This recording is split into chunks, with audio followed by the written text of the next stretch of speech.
So, John, you were talking about imperialism and its relevance today. Okay, well, all I was pointing out there was how the evidence for its continued existence is so overwhelming.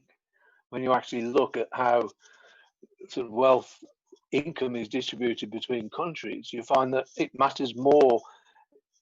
It matters as much, at least, which country you're born in as which class you're born in. The differences are really quite continue to be extreme, and there's been a lot of talk about convergence between rich and poor countries, and a lot of talk about imperialism as if it's something in the past. And yet, there's no evidence that there's some evidence since the turn of the year 2000 when you put China into the picture. You take China out of the picture, where so much of the growth in the global south has come, including growth in incomes. Take China out of the picture and look at the whole of the rest of Africa, Asia, and Latin America, and you find income stagnation in most of those countries. And if you look beyond the last 10 years, which have been quite exceptional, because while the global financial crisis was taking place, Africa, Asia, and Latin America were actually were experiencing the highest rates of growth that they'd experienced since World War II, which is quite amazing while a global financial crisis was raging. A lot of that was to do with hot money fleeing rich countries and looking for a quick return in the global south. And what's called the commodity super cycle, the price they were getting for their raw materials, started going up instead of down, which is its usual direction. So they did well for the last 10 years while the West rich countries were stagnating. But for most of the time in the last 40 years, rich countries have grown faster than countries in Africa, Asia, and Africa, Latin America, and much of Asia. So no sign of convergence. And the gaps are absolutely stark, and they've been revealed by the coronavirus crisis. If we get around to showing my slides, I'll show you one slide which shows that something like, if you look at how much government has been spending to mitigate the effects of the coronavirus crisis on their population, it turns out that rich countries are having something like 3,500 times more spent on mitigating the effects of the coronavirus crisis than the average citizen of a poor country. I mean, the differences are so grotesquely extreme. I think that it shows the continued existence of imperialism. One last thing I'll just say is that I find it very useful to imagine a cup of £2.50 coffee that you buy in a shop. 1 penny of that goes to the coffee farmer. Just 1 penny of it, and that doesn't even cover the cost of their production in many parts of the world. And you can see there how much wealth is being extracted from farmers. Something like who need something like 800,000 farmers working year round to produce the coffee that is consumed in the United Kingdom.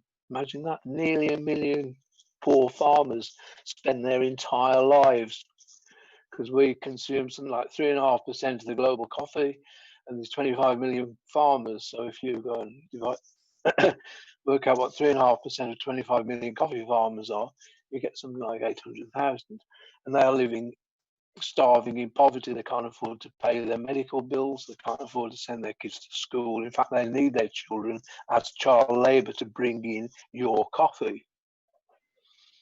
And that's the people who grow our coffee now. Coffee farmers' lives matter. When we talk about Black Lives Matter and the fantastic mobilizations around the world, especially in the United States after the murder of George Floyd, the whole of the left and many liberals as well are all trying to make out that we all acknowledge the history of colonialism and slavery and neocolonialism and the legacy that remains to be addressed, the legacy of the past, legacy of 19th century and 20th century colonialism and neocolonialism. What about 21st century neocolonialism? What sections of the left actually have pointed to continued imperialism, not just the legacy of the past that we are thankfully hearing about, because it's better that we acknowledge the legacy of past colonialism rather than ignore it. as we have been doing for most of the past, well, I guess 150 years. So I think there's a lot of denial in imperialist countries about imperialism, and a lot of problems with outdated conceptions. Imperialism is often identified with colonial possession. That is really just the form. The content of imperialism is always to try and take the wealth, the natural wealth and the living labor of the colonized country. And if you can do that without actually physically occupying the country, and if you can create a sort of an elite that will share the reins of power with you and share the spoils with you, then that's a much more economical way and acceptable these days way of conducting your affairs. So, but the issue of the coffee farmers, which could be duplicated for so much else that is produced in poor countries that we consume, really points to the continued existence of imperialism as an important factor. So there's my answer to that question. It's a huge question. Thanks very much, John. Unfortunately, everyone, we had technical difficulties, so sincere apologies for that. John, you have some slides to show as part of the presentation. Do you want me to actually show the seize the screen and show the slides then? Yeah, sure. Okay, then. Well, I'll share my screen in that case, which means I'll probably go invisible, but that doesn't matter at all. No problem. Host disabled participants. I think the host has to make it possible for me to share my screen. Okay, well, yeah, you do that then. That's what I was expecting, but I don't mind either way.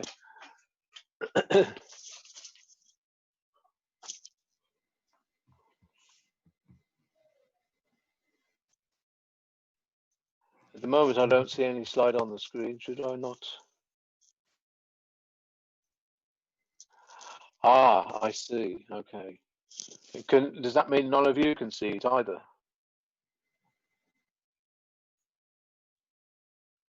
All right. Okay. Here we go. Okay. So slide 1. Well, that's got the a little kind of a design I made, but just to explain the term, I don't like using fancy words that nobody's ever heard of, and climacteric is probably one of those sorts of words. So this is like just a working title for this evening. But I just thought, on the other hand, when I was putting the title together, that the term crisis just doesn't seem to do justice to the situation that we're in on a global scale at the moment. I mean, there are multiple crises, and any one of them you could say is of an enormous magnitude. Just think of the economic crisis, the medical crisis, or the ecological crisis, and there are many others. So it seems like we need new words to describe the new situation that we're moving into. But there is one word which I came across, climacteric, which means a watershed, a turning point, a critical period or event. And this period that we're in, and maybe even this year, 2020, is really turning into a climacteric, a watershed crisis, actually coming to a head, not just a crisis that's just chronic. We're all used to chronic crises. We're going to have to get used to a different type of crises in the world that we're moving into. And also it helps as well to introduce if you put the second slide on, a really great article which I strongly recommend, and you'll see the URL to it there. John Bellamy Foster, the editor of Monthly Review, and he wrote an excellent article that I would recommend, and that's where he reintroduced the word climacteric into the lexicon. So I borrowed from that. So what I want to do with this talk, and I'll keep a close eye on the time, and if I don't get to the end of what I want to do, that's too bad, I guess. I'll just stop. But we should be able to have a conversation anyway. There's two basic things I want to do. One is to sound the alarm, and also to issue a call to arms about a new debt crisis in the so-called emerging market countries, and about the criminal inaction of the G7 rich countries when faced with a severe crisis that has been brought on by the was being exacerbated, has been brought down on their heads by the coronavirus crisis, but very much was very much there and wreaking its havoc in poor countries before the coronavirus even hit. So that's the first thing, is to talk about that. And then the second is to try and stand back a little bit from the crisis that we're in the middle of at the moment and look at it in a bit of a historical and global perspective, to try and be able to get a better handle on it, to try and get a sense of the magnitude of the crisis, to get a sense of the importance of this moment in a longer, larger time span, because this is, I believe, a very special moment. And also to look at how a couple of these key indicators are actually connected together. In particular, we all know we're now living in a world of negative interest rates, and interest rates have been declining for a long time. And it turns out that why interest rates are so low and the role they're playing at the moment is extremely important for all kinds of things. So that's what I'll try and explain a few things about in the second part of my talk, and that will basically take easily fill up the 15 of the 25 of the 30 minutes that I set out to do. So if you could move it on to slide 3, please. Okay, so we have a pretty dramatic picture there. I mean, you're all used to seeing graphs. I mean, graphs can be very interesting. I mean, they are.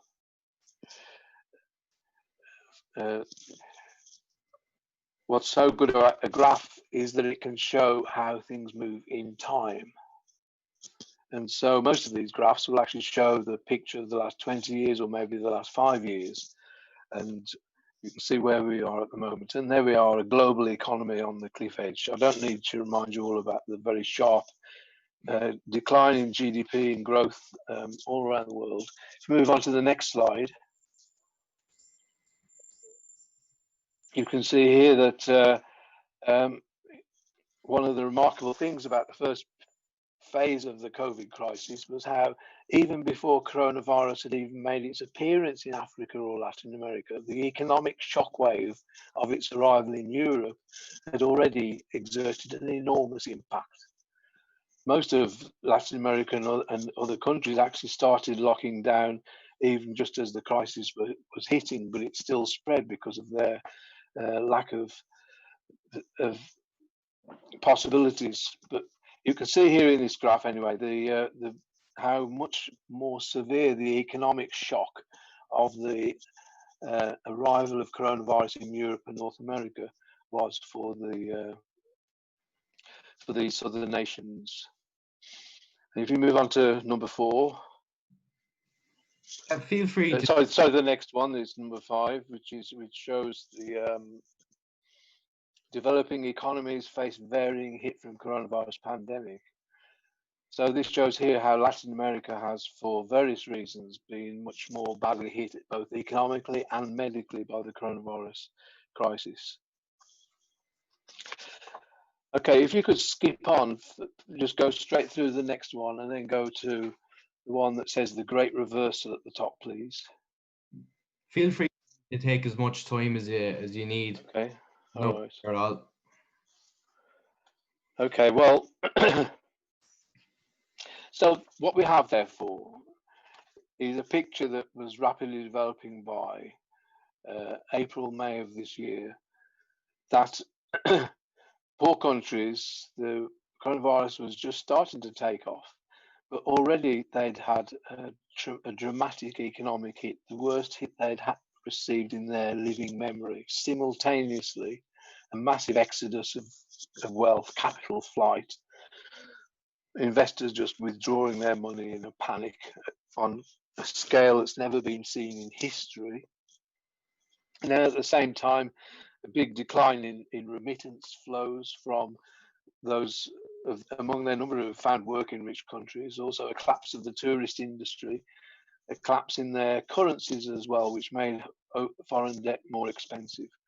All of these things all hit the countries all at the same time, plus also a collapse in the price of raw materials, because with the expected economic slump.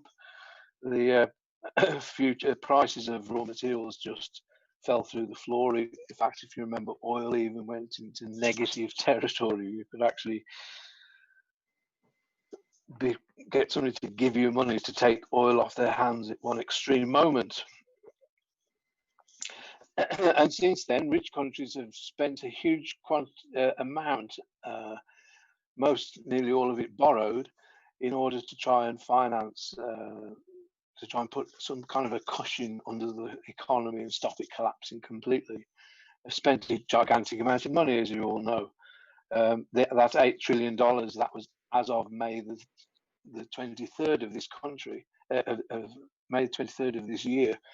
It's since been exceeded, and there's plenty of talk about further multi-trillion-dollar packages being needed in order to sustain the economy until, in inverted commas, it actually starts to fire and move forward by its own engines. And really, the global crisis, the global economy went into the coronavirus crisis before anybody had ever heard of the word coronavirus. Just 10 months ago, it went into this crisis already in intensive care. And we all know that coronavirus wreaks havoc on systems, organisms which have underlying health conditions. Well, the global financial crisis, so the global capitalist economy was suffering from underlying health conditions on a grand scale. In fact, as I say, they were really in intensive care, only kept alive by massive injections of quantitative easing, by interest rates that are lower than they've ever been in history, in negative territory. We can perhaps come on to discuss the importance of that. That was before the crisis hit.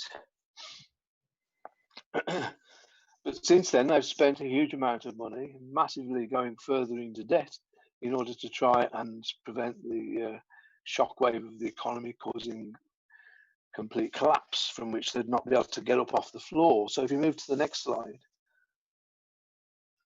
the real thing I want to bring across here, and this is the most important part of part one of this talk, is to show how much that contrasts with the situation in poor countries, countries without powerful central banks, countries without hard currencies.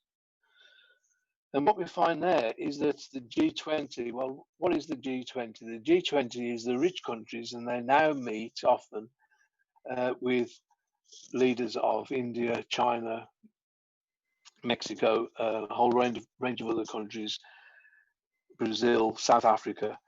But really, when they talk about G20 countries making decisions, it's really the G7 countries that make decisions. Others just participate. When it comes to deciding what to do about the third world debt, about debt owed by poor countries, it's very much the G7 nations. They're the ones that call the shots. So I'm just prefacing the first line of this. The rich countries, the G7 countries hiding in the G20, have frozen official loan payments from low-income countries until the end of 2020. Just to explain that, low-income countries, there's about 120, and a large number, many of them very small countries, of poor countries called least developed countries. The only countries in Latin America which are actually considered to be least developed countries is Honduras, Bolivia, Guyana, and Nicaragua. All of the rest of those countries in Latin America are not part of that list, such as Peru, Ecuador, Brazil, Argentina, Colombia.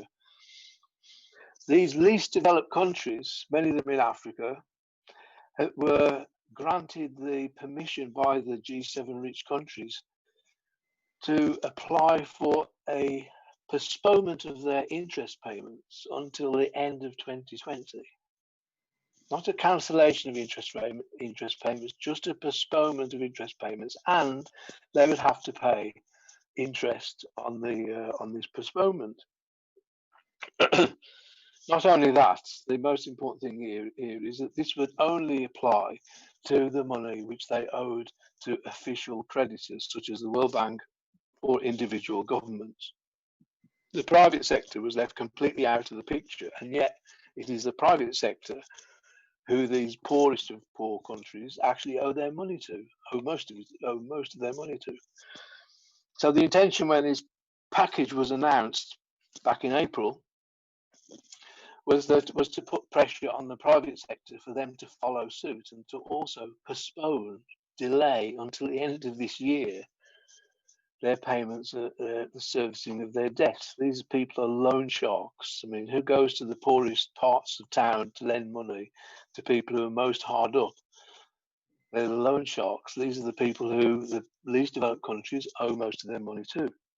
And as you can see from this editorial in the Financial Times, there was concern expressed at the time that any generosity given to poor countries for the loans to official creditors would have the perverse, you might say, effect of freeing up their cash to pay off the private creditors.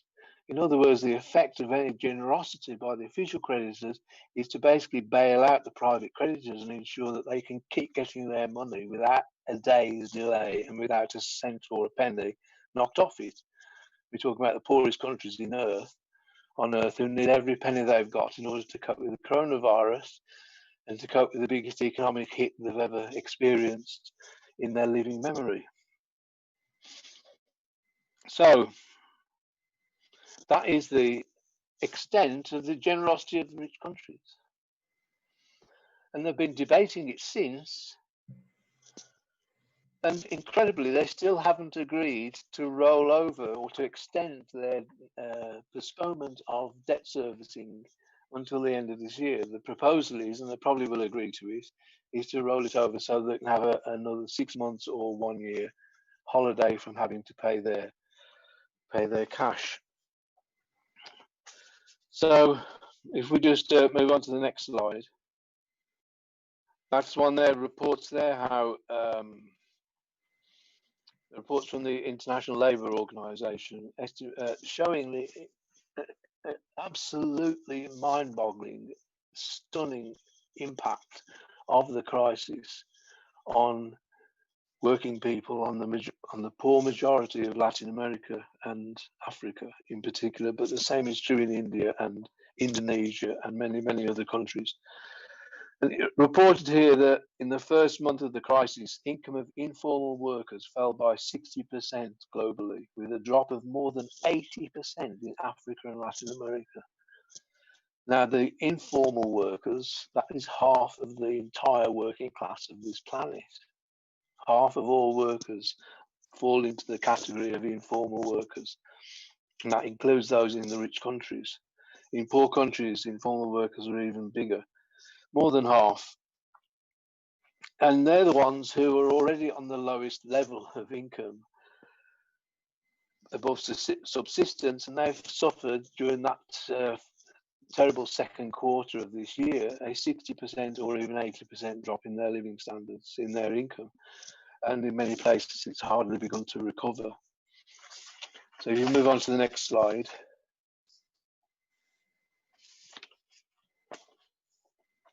So that just reports the devastating economic impacts.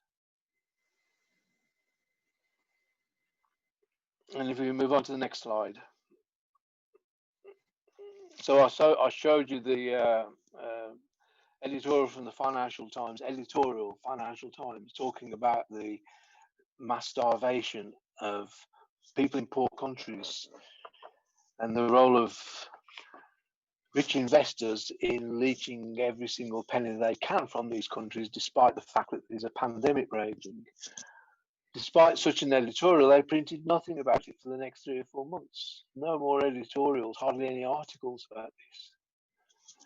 Every now and then a little whisper, no scandal about the way the rich countries are treating the poor countries as they try to deal with this gigantic pandemic and an economic collapse on top of that. But then we find, just in the last few days, an article reappears in the Financial Times showing that behind the scenes there's been pressure being put. Okay, so there hasn't been much fuss in the newspapers. Certainly our politicians haven't made much of a fuss about it. Why not? Why haven't they told us that this is the way that the central bank the way the Bank of England's behaved? Well, I find it scandalous that this is hardly known in the rich countries. Anyway, I'm referring to this article here in the Financial Times from just a few days back. And this is a quote from David Malpass, the World Bank's Director General. Okay, Director General of the World Bank, David Malpass. He was actually nominated by President Donald Trump, and he was Chief Economic Advisor to Trump's election team in 2016. So I wouldn't write him off completely, because despite that fact, he's come out with a fairly forthright statement here as World Bank Director. And the headline of the article is really hyping things up. World Bank piles pressure on private creditors. Well, the World Bank Director General has just let it be known that he's extremely upset. But I don't know about piling pressure on private creditors. They don't dare touch these people. They might plead or make occasional statements, pleading with them to show some generosity, but they don't put any pressure on these people. Anyway, so far, whatever you can say about whether they do put behind the scenes pressure, they have not budged an inch. There's not been the slightest sign of any movement towards following what the rich countries did, even for the very, very poorest countries. So if you can move on to the next slide.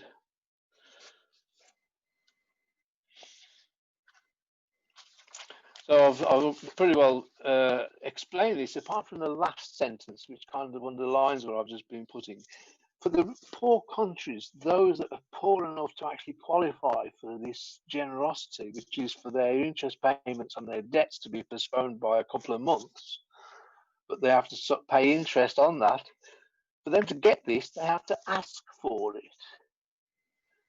But very few of them have, or at least only half of them have at the very most. And the reason why they are reluctant to ask for it is to merely ask for this, is to signal to private creditors that you are a potential credit risk.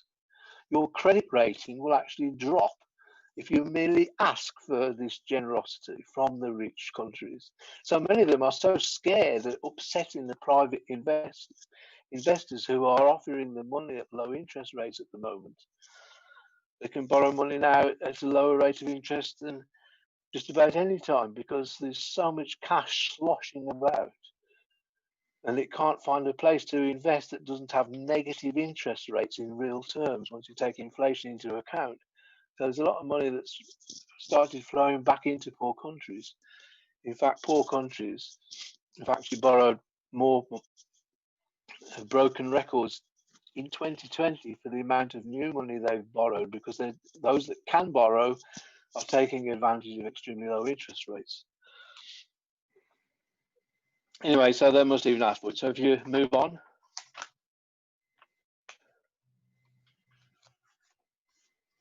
That's what happened. I thought I'd made this slide and then I couldn't find it, so I made another one. So you've already seen World Bank piled pressure onto commercial lenders. If you move on to the next slide, please. Okay, so here we have a call for the cancellation of debt of developing countries.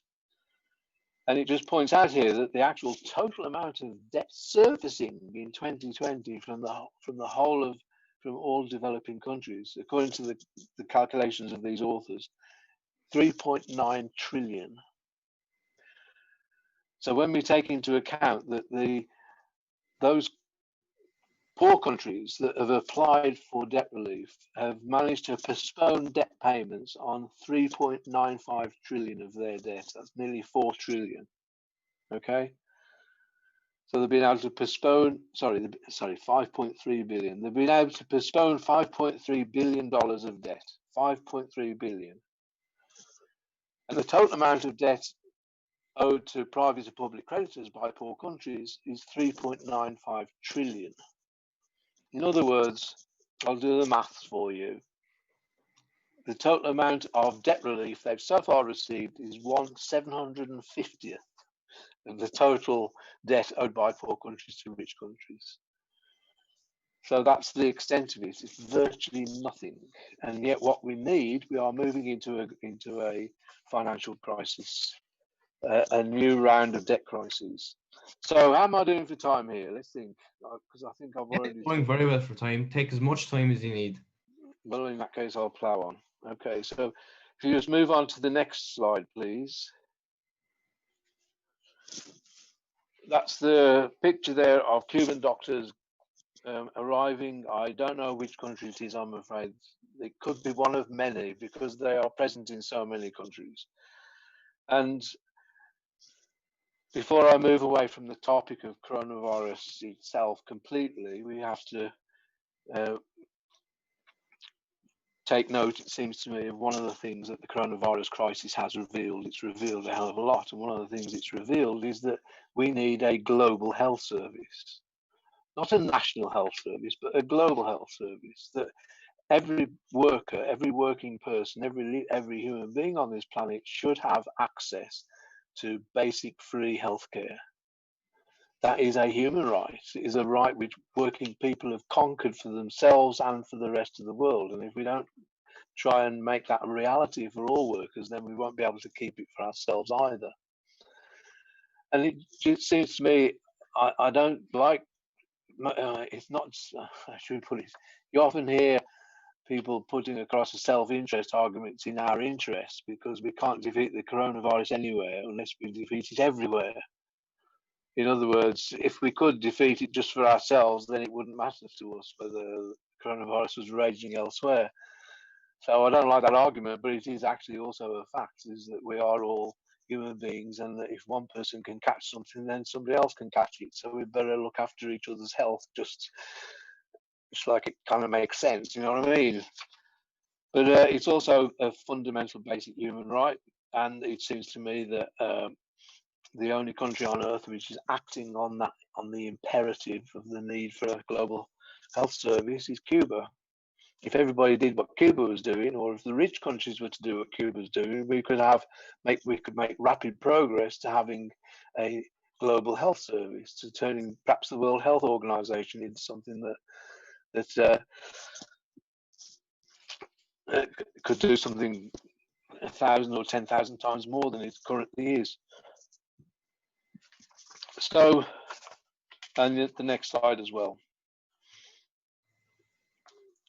And I just think that we need to rediscover internationalism and solidarity. And I just think that we need to learn lessons from people who've practiced solidarity on a scale which has never been practiced by any people ever in history. And that is the Cuban record of internationalism is so extraordinary. And there's so much for us to learn from. I was going to include some slides about the Cuba's participation in the liberation struggles in Africa, but that would be going a little bit away from the topic. If you move on to the next slide, that's basically part one. I wanted to get across this idea of the global health emergency, economic emergency in the global south, how that is going to presages the absolute inevitability of a wave of debt crises. The World Bank itself says that this blow to Latin America is going to produce debt crisis that is deeper than the 1980s. And we'll come back to that shortly. If we can move on to, so on the slide now, we've got a series of graphs showing key data. Is that what it says? Okay, so I'm just going to try and put the global crisis into a bit of perspective. I'll try and go through these as quick as possible. The first one, if you move on to the next slide, this is in many ways the number one. Treasury yields close at new lows. Now, really, the yield on 10-year Treasury bonds in the United States, that is the ultimate benchmark for global interest rates, for interest rates everywhere on this planet. It's the 10-year US Treasury bonds. They are basically considered to be risk-free. In other words, once you've removed the risk from the particular financial asset that you've invested in, this just shows what the interest rate is. And as you can see, it has been in continuous decline for several decades, inexorable decline. Not only is it in inexorable decline, but it's actually now approaching zero. In fact, when you take interest rates into account, it is negative. Sorry, when you take inflation rates into account, it is negative. So it's like everything, many of these graphs, one of the things that you will see about them, the ones that are pointing downwards at any rate, not only are they trending downwards and have been for a long time, but now they seem to be reaching some sort of a limit. Like 0% is a very important limit. To go below zero has all kinds, they call it the looking glass world, it has all kinds of implications. It's not a place that you can survive in or go very far into that negative world of interest rates. Anyway, I just wanted to point it out just for the moment. We'll come back to it. There is a lot of debate about what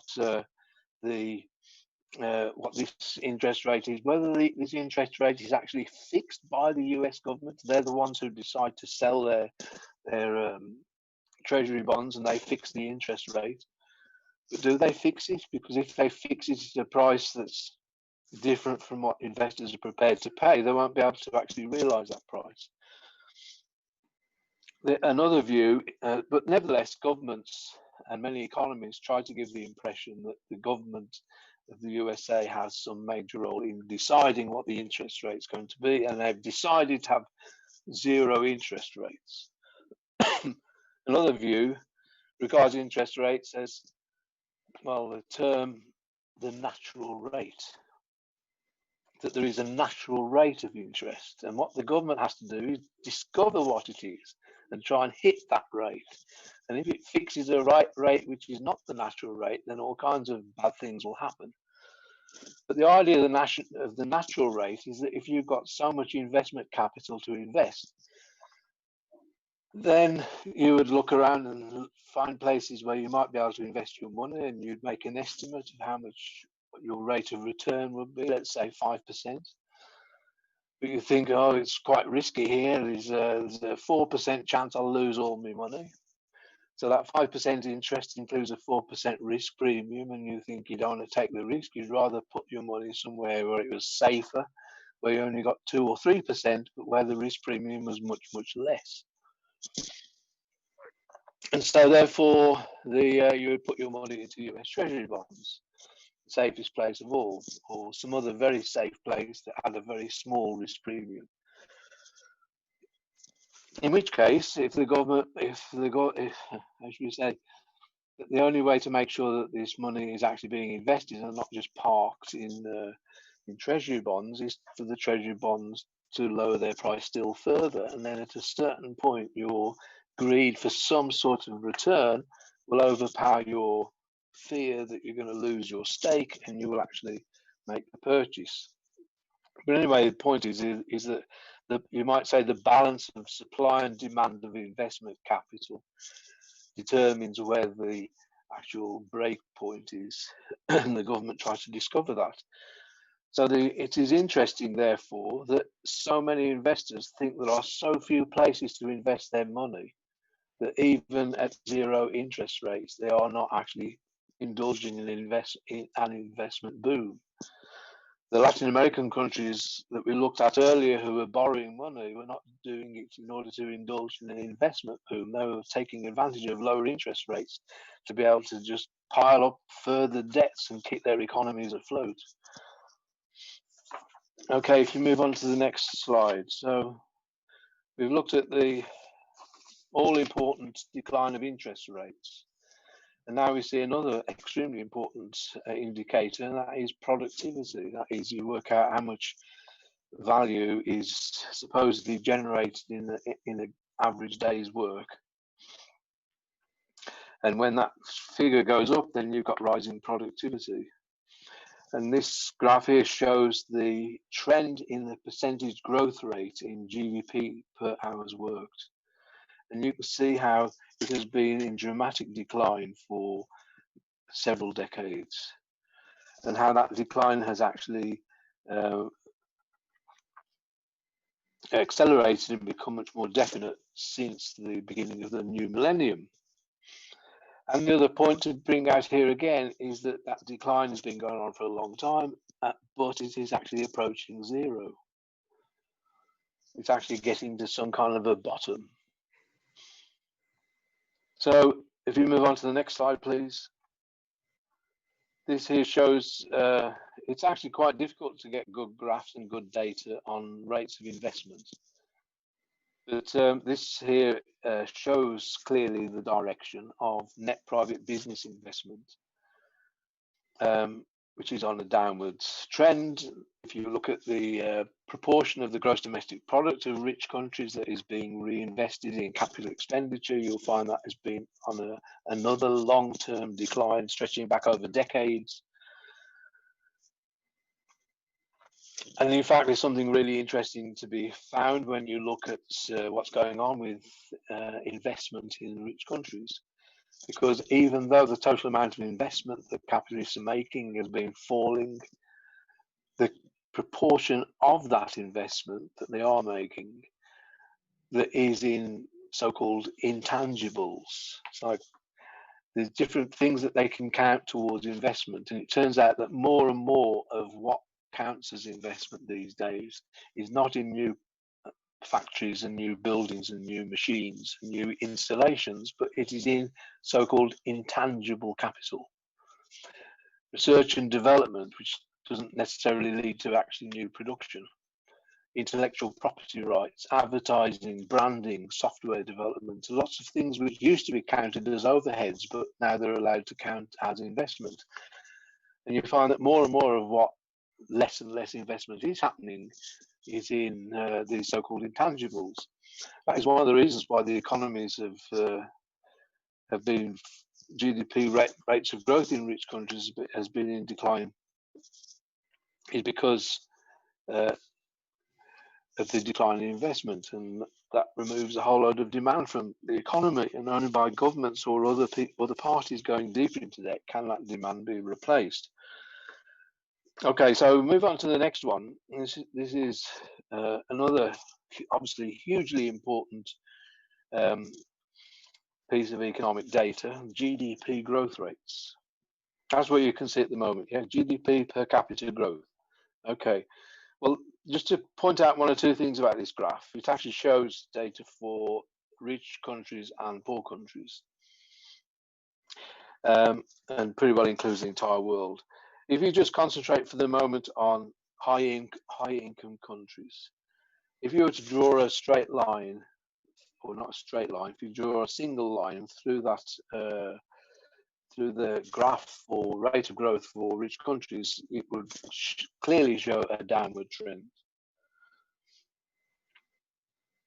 So there we have another extremely important downward trend: declining productivity growth, declining investment rates, declining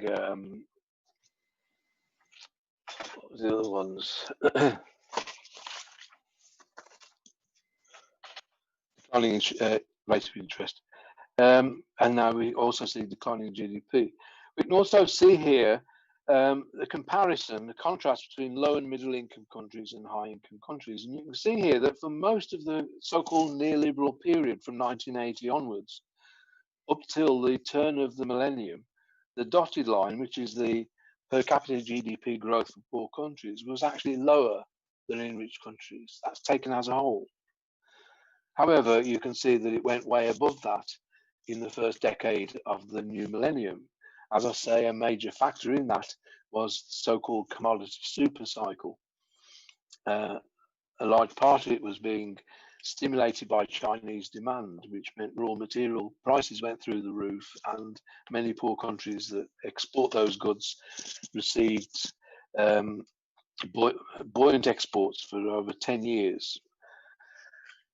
If we move on to the next graph, we can contrast that overall picture with the much less impressive picture for Africa compared to high-income countries as a whole. And there you can see that the Africa undershots the rich countries. Already the poorest region in the world actually experienced significantly declining at significantly lower rates of per capita growth for most of the neoliberal era. Went somewhat above it during the first 10-15 years of the new millennium. And then just to complete the picture, if we move to the next slide, And there we can see something quite dramatically different. We can see there not only what stands out is the gradual downward drift of growth in the rich countries, but we can also see how much we can see in those graphs the shift in the center of economic gravity towards the east. The red dotted line includes China, and you can see there for all of the neoliberal era, for the last 30 years or so, per capita GDP growth in East Asia has been way above that experienced in the rich countries.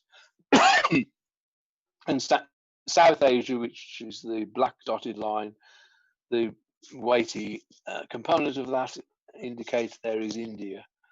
They fared much less well up till the turn of the millennium. But I rather fear that India's good times, such as they were, have already come to an end. If you can move on to the next slide then. And this is kind of like the last one of this section, and it just shows what's been happening to the share of world labour income in world gross output. And this is kind of interesting as well, because if anything, you might have expected the slope to be in the other direction, from the point of view that the proportion of the population of the rich countries that actually rely on selling their labour on a wage or a salary has never been so high, something like 90%. And the proletarianization of the working population in poor countries has been continuing. And so, if you like, the number of people that are included in world labour has very much increased, and as a proportion of the global population. So on those grounds alone, the slope of that graph should be upwards, not downwards, but it just shows how much wealth is being concentrated in the hands of capitalists. So if you move on, you probably need to move through the next two to get back to that same treasury yields close at new lows. And then if you move on to the next one, it just shows another graph of the same basic thing, which is this time German government yields, and there you can see actually even before inflation taken into account, selling bonds at negative interest rates. So we've got a picture of declining interest rates, and let's I'll just put one more picture. If we go on to the next one, which is developing economies trade in manufactured goods. This is a very interesting, a very contrasting graph to show alongside declining interest rates, because one of the arguments in my book, I think that is widely accepted as well, is that the outsourcing of production to low-wage countries and the corresponding reduction in demand for investment goods in rich countries, instead of investing in a new factory, you just shift production to a low-wage country, that has been one of the things that has resulted in a glut of investment funds. Where are you going to invest this money then if you aren't going to invest in a new factory? You don't have to build a factory in Bangladesh either, because the local capitalists there will do it for you dead cheap. And then you just have an arm's length relationship with them, so you don't need to invest either here nor there. You can invest all your money instead in on the money markets and become more and more like a financial company, even though you're supposed to be in the non-financial sector. So in many ways, the actual shift of production to low-wage countries, which you see reflected here in this graph, with their astonishing increase from just 20% to 60-70% of their total exports in the form of manufactured goods. For manufactured goods to go from 20%, up to that point, it was like 4/5 of their exports were raw materials, okay? And then manufactured exports take over. And they take over so incredibly rapidly between 1980 and 1992. So like not much more than 10 years, and it triples as a share of total export from poor countries. So that was a major development. I think one of the most important probably the single most transformational result or effect of neoliberalism was the massive shift of production to low-wage countries. If you move on to the next slide. Anyway, so I want you to keep in mind this idea of interest rates have been in continuous decline. Not that everybody gets access to the cheapest interest rates. The riskier you are as a potential debtor, the higher the rate of interest rate you'll be. But it's all marked up now from a negative starting point. So everybody, theoretically at least, can experience some benefit from these slightly lower interest rates. And that also includes corporations. And so one of the effects of historically low and ever lower interest rates is that corporations have been borrowing large amounts of money for different things. We'll find out what they're doing with this in a minute. So if you've got the next slide where it says global non-financial corporate debt has soared. Okay, so there you can see that shows it for several different parts of the world. The light blue line actually shows the non-financial corporate debt for so-called emerging markets. And that's really very important, as we'll see. It's been rising in all parts of the world, but it's been rising very, very significantly for corporations in poor countries, especially in the last 5 years. They've just piled on such a gigantic amount of debt in a short space of time. That's what happens when they get. And then if we move on to the next slide, business borrowings have soared in the US. There you can see there that this is in the United States, it's been the same story, that despite very low investment rates going on, if they're not borrowing money for investment, what are they borrowing it for? That's the interesting question. If you can see how business borrowings have soared in the USA. If we move on to the next slide, it gives a bit more information about that. Issuing vast amounts of corporate bonds. This is also despite the fact that we all may have been reading about record operating profits in the United States and all kinds of tax evasion going on. So why, if they're making record profits, they're spending so little of it on new investments and they're paying less taxes as well, why are they needing to borrow money? Well, the next slide, it helps to give the answer to that.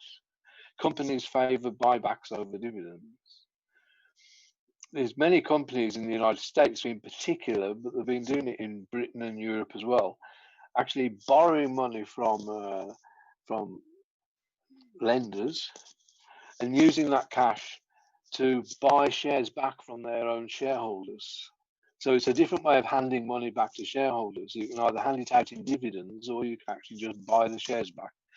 Buying the shares back has various beneficial effects for some people at any rate. It reduces the total number of shares out there, which means that you then get a concentration of profits and dividends per share. If there's less and less shares there, then the dividends go up. And so that tends to also raise the value of that particular share. So companies will go and buy shares in a company because they expect the owners of that company to buy the shares back off them in a few weeks or a few months' time, and to do so, leaving them with a nice big fat profit. So that's one of the things that low interest rates have been stimulating, not just in poor countries, but in rich countries. Companies borrowing money when they don't even need to, borrowing because they think their good times have come. Prosperity has finally arrived, which was the mirage that the high commodity prices led many third world capitalists into. Or if we look now at the next slide, it's the one that really helps to sort of, I think, it's the punchline to this series of images. As soon as you can focus on it and see what you're looking at, global credit worthiness has been eroding for 4 decades, it says, and this actually looks at the credit quality of the total amount of debt that's outstanding. So companies which are just making an average amount of profit, say $5 million a year, by borrowing money, how should we say, I'll stick to this slide, just what it's showing. It's showing credit quality of corporate debt and how it's evolved. First of all, the big increase shows you how much corporate debt has been growing from as we go from left to right, and it shows as well that that which is coloured in blue, which is AAA, AA, and single A, that used to be what's known as investment grade. It shows here that more than half, I think it's everything that's pink and cream and green. I've only got a tiny printout in front of me here, but a huge portion of it is actually counted as junk or non-investment grade debt. Out of the total number of companies, tens of thousands in the world, only some 5 or 6 still have a AAA credit rating. They've almost completely disappeared.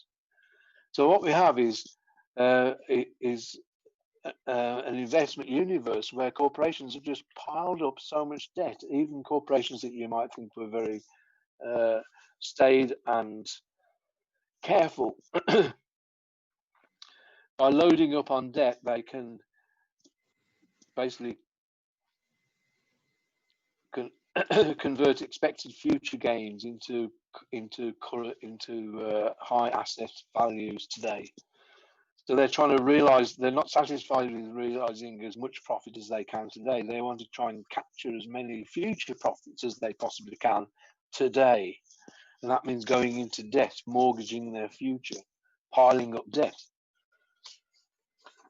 If we move on to the next slide, this here shows how much that has been carried out. You saw a slide earlier on which indicated how the growth of corporate debt in emerging markets was actually much more rapid even than in other parts of the world. And here you can see in plain figures just how rapid it has been.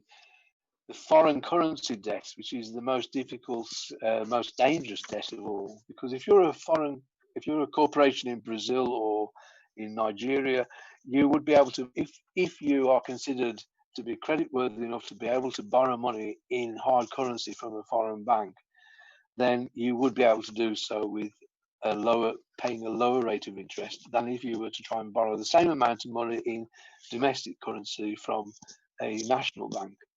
They would very likely charge very, very much higher rates of interest. So if you can get access to hard currency interest rates from international banks, you can save yourself a hell of a lot of interest. The trouble is, when it's in foreign currency, if all of your income is in local currency and your local currency collapses, then it is exactly as if the total debt outstanding has just doubled or tripled. So there is a big risk for emerging market companies to borrow in foreign currency debt, and that is why most of it, one reason why most of it is actually in local currency debt. And as you can see, that has risen in 10 years from 4.5 trillion to 20 trillion. It has quadrupled in 10 years. And a similar sort of 500% growth in their foreign currency debt at the same time. And so when you have a sort of a massive economic slump, the worst that's ever been recorded, inevitably reducing their incomes, it means their ability to service these debts will become, which wasn't particularly strong before, will become impossible. So we'll have a series of debt defaults. This time could well be focused on private sector companies, not sovereign governments actually defaulting, although they are all teetering on the brink as well. So that I think it's possible to see how, therefore, just to sum up this, the very low rates of interest have made it possible for corporations, whether they are actually compelled to or whether they're just greedy or over optimistic or for whatever reasons, to borrow huge amounts of money. That's been one of the effects of the low interest rates. The ability to borrow large amounts of money itself becomes a source of the value of that corporation, of that company. There is a process of financialization, if you like, that's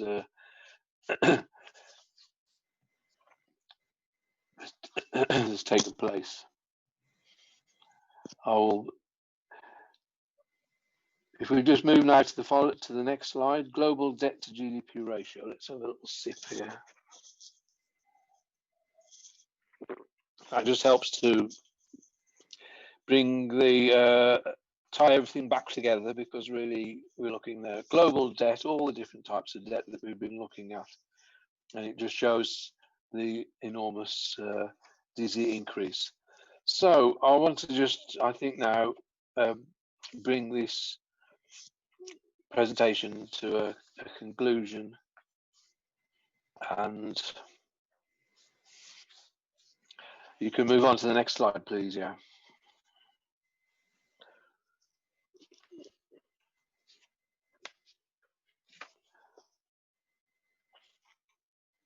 I've actually got probably 4 or 5 alternative conclusions, because I didn't want to have such a big conclusion. I wanted to present some facts and some ideas and some connections, and see what sort of a debate or a discussion ensued. But I'd like to just finish by just pointing out what I've been trying to do in this talk has been to underline the gravity of the situation that we're in. So many long-term trends seem to be not only continuing but accelerating, and also reaching critical points, and that is the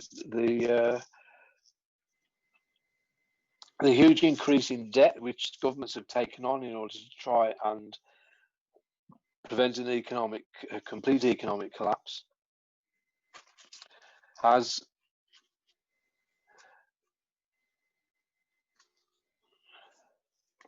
sorry, just 1 minute.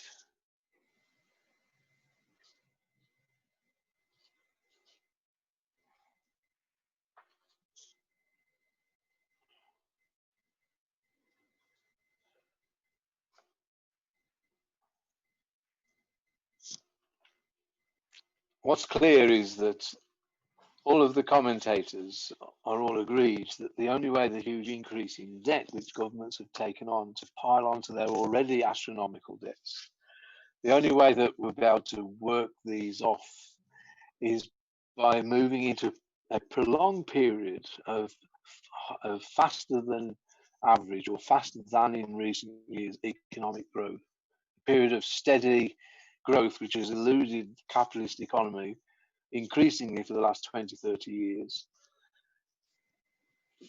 There's very, very little indication that they well, in fact, there's no indication whatsoever that they have the slightest chance of being able to achieve this. So there are so many indicators which point towards this crisis being, it seems to me, I think when you look at this crisis in historical perspective, you can see how we need to go back not just 10 years to the global financial crisis, from which the global capitalist economy never properly recovered, but also to how the global financial crisis itself was prepared and shaped by the 20, 30 years which went before it. And in many ways, the extreme measures of massive increase in debt and shifting of production from rich countries to poor countries, they help to restore profitability and growth to rich countries, and therefore to the world during the neoliberal era. But they sowed the seeds for the debt crisis and the consequences of the shifting of production to low-wage countries with increasing competition. That really, it is difficult to exaggerate the scale of the crisis, because there is no obvious way out for them, and I think they realise this.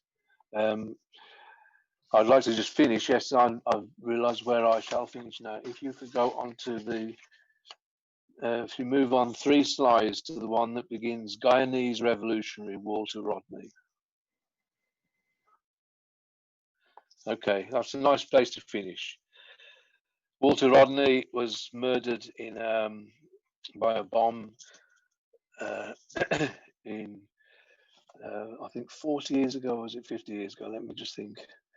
Guyanese revolutionary Walter Rodney wrote one of his books in particular is very famous, How Europe Underdeveloped Africa. And it's just a quote from that, I think, is a good way to bring this talk to an end. Ever since the mid-19th century, Marx had predicted that class collision would come in the form of revolution in which workers would emerge victorious. However, imperialism has introduced a new factor into this situation, one that deferred the confrontation between workers and capitalists in the metropoles. I think that's a very brilliant, succinct statement by Walter Rodney. The one particular thing I want to draw out from that is from the last sentence, where he says that imperialism has introduced a new factor that has deferred the confrontation between workers and capitalists in the metropoles. So imperialism has deferred the confrontation between workers and capitalists in the metropoles. That confrontation is coming. It's been deferred for a long time.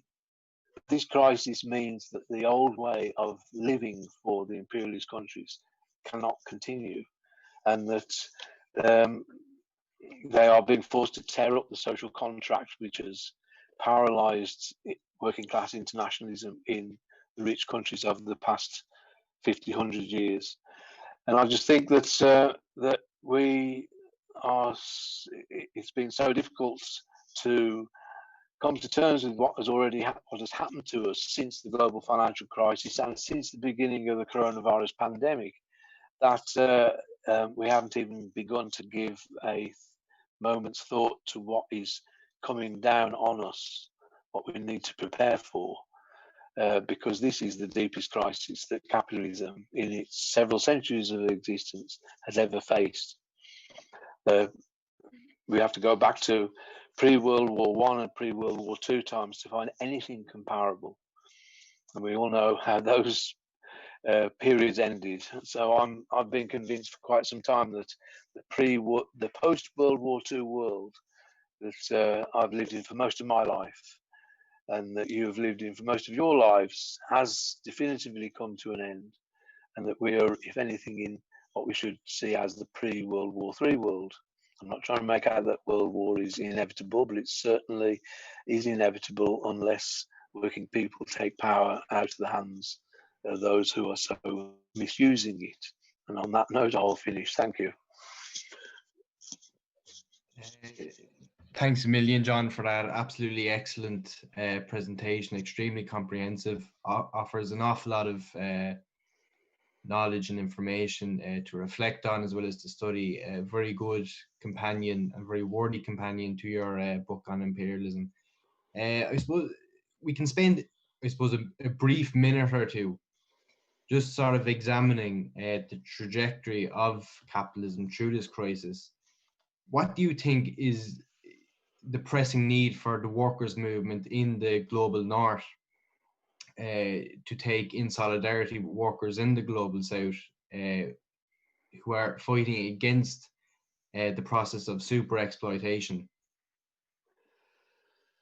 Well, I think this conversation, this question, I find it very, very stimulating to think about it in a slightly, to slightly reword it. And that is, let's put it like this: what would you put into a communist manifesto for the 21st century? If a communist manifesto was being rewritten for these times, what should go into it? Why the hell aren't we writing this document? Maybe we are writing it. It's something that we're going to have to discover. I think that in many ways, the closest thing I could think of to the Communist Manifesto is the first and second Declaration of Havana. And the Cuban revolutions, in many ways, they actually wrote a sort of a Communist Manifesto for their purposes. And amazing pieces, amazing documents, and they're basically just identifying what are the problems that the people are facing, and what practical solutions or what measures are we going to take to address them.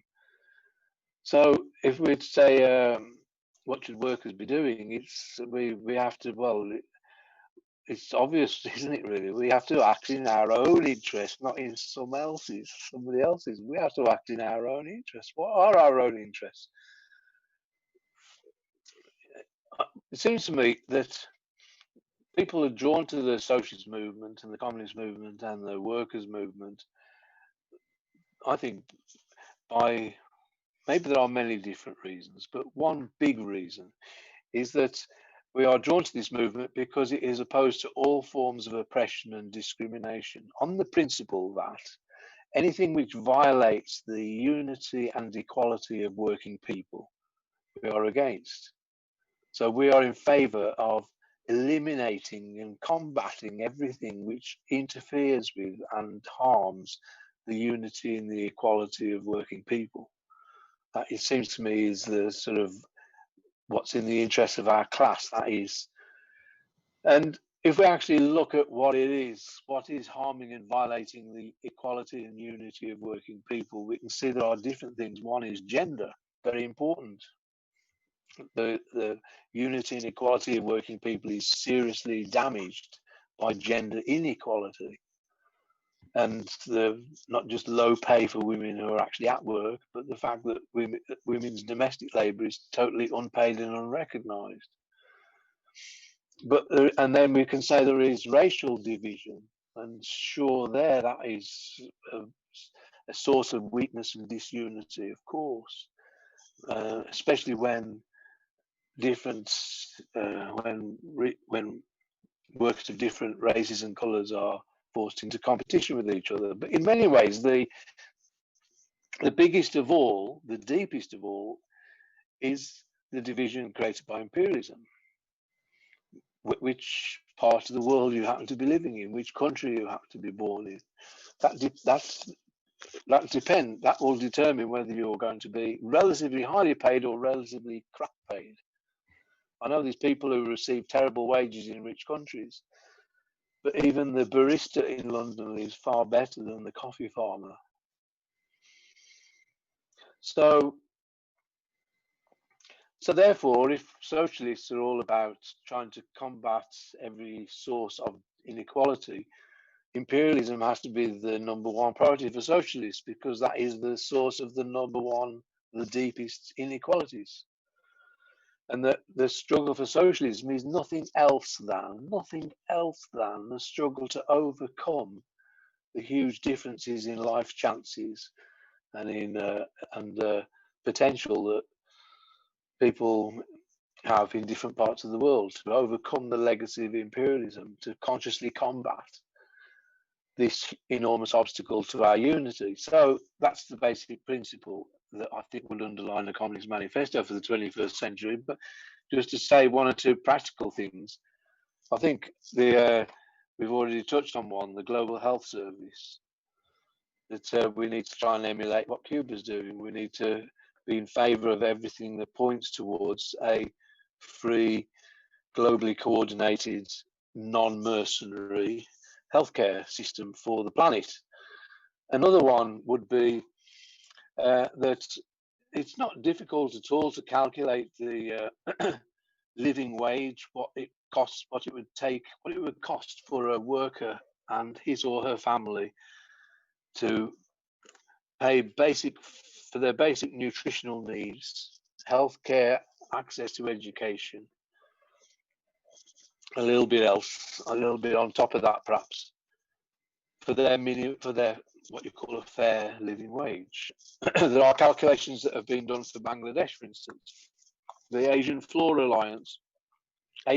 Wage Alliance, calculates that Bangladeshi textile garment workers receive approximately 1/5 of what would be needed to pay for a basic minimum basket of consumption goods in Bangladesh. But it'd been quite easy for the trade union movement and the International Labour Organization and anybody else to actually calculate what a basic a basic living wage would be for working people in every different country. And then it would be the campaign for the trade union should campaign to try and create the conditions for everybody to achieve that. And I think as well, one final one I'll mention, but there are others, would be that there are still 1,000 million people on this planet who don't have access to electricity, and that is an urgent thing. And it's also vital that they manage to get their electricity without actually having to connect up to some petrochemical burning coal-fired power station in order to get their electricity. Technology currently exists for all that's needed for a medium-sized village to be put on the back of a single trailer and assembled as a solar panel instant solar power generator. We have the technology for that, and we should demand. Well, it was very interesting what the after the Kyoto summit in 1997, a lot of money flowed into solar power panels in Germany, in the United States and other countries, because they thought there'd be lots of government money going in that direction to try and meet climate targets. But then China came on the scene, and within a very short space of time, China managed to grab 90% of the global market in the production of solar panels. And all of the capitalists who'd invested in solar panel production in Germany and in the United States, and most of the workers who were employed in them, lost their jobs and their money. But and then it turned out that they were even overproducing solar panels in China, and the first private corporate bond to go bust in China was a solar panel manufacturer who couldn't service his debts. And I thought that's a crazy way for capitalism to proceed, to have massive overproduction and busts and factories being driven out of production in Germany and the United States, when they could have been kept in production making bloody solar panels for the millions of people around the world who need this stuff. And if that had been done on a non-capitalist basis through a workers' plan and demanding funding via the United Nations to actually finance it on the grounds and actually put that plan together and say, we will do it in 5 years. Or, you know, I mean, I think it'd be quite, maybe 10 years, but in a realistic short space of time, a major problem confronting humanity could be overcome. And it would be a symbol of intention, a statement of intention. That's the sort of thing that can go into a communist manifesto for the 21st century, which has to be an action program, not a theoretical text. Thanks very much, John. An awful lot to reflect on there. It highlights the nature of anti-imperialism, and as we say in the Irish language, Ibraha agus a phobla cloita na nuila here curigi lehela, or as is more familiar in English, Workers of the World Unite. You can pick up a copy of John's book in Connolly Books on our website in 43 East Essex Street.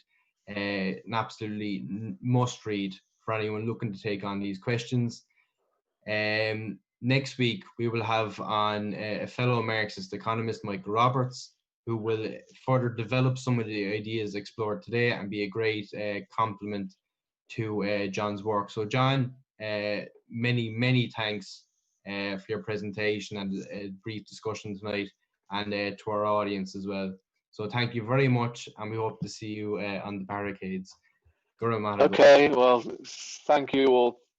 Greetings to all of you. I should have learned a bit of Irish for this event. My mother is from County Mayo, as it happens, and I've got many happy memories of being out there in the past. But yeah, and also give my greetings to Michael next week. But thanks a lot. Thanks for inviting me. Thank you very much, John, and everyone in the audience.